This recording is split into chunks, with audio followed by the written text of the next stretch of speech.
ዘአልቲሜት ኪሳራ ትልቁ ኪሳራ ከሰረ የሚባለው ሰው ምን አይነት ሰው እንደሆነ ታውቃለህ? ይምራዴ አላህ ቁርአን ላይ ያስቀምጣል። በጣም የሚያስደንቀው ግን ይሄ ሰውዬ ካፊር አይደለም፣ መያዕቡዱላህ ነው የሚለው አላህን የሚያመልክ ሰው ነው።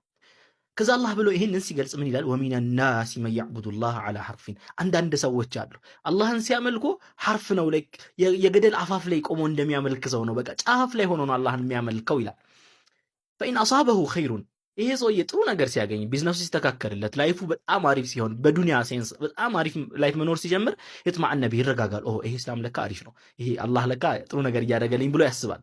ፈኢን አሳበቱ ሙሲበቱን፣ ልክ መጥፎ ነገር ሲገጥመው፣ ይሄ ቢዝነሱ መክሰር ሲጀምር፣ ይሄ ህይወቱ ላይ ያሉ ነገሮች እንዳለ መዘበራረቅ ሲጀምሩ ይንቀለበ ዐላ ወጅሄ፣ ወደ ኋላ ዞረ ተገለበጠ ይላል። ደግሞ ስንት ዱዓ እያደረግኩ ስንት የሰገድኩ አላህ ምን ያደረገልኝ ምን አመጣልኝ አላህ ብሎ ማሰብ ይጀምራል። እንደዛ ማለት ይጀምራል አላህ። ከዛ የዚህን ሰውዬ ሲገልጽ አላህ ኸሲረ ዱንያ ወልአኺራ፣ እንደዛ ሲጨነቅለት ሐሳቡን ያስቀየረው ዱንያ ራሱ ሳይቀር ኸሲረ ዱንያ፣ ዱንያንም ከሰረ፣ ወልአኺራ አኺራውንም ከሰረ። ከዚህ በላይ ምን አይነት እንትን ኪሳራ አለህ ብሎ ያስቀምጣል።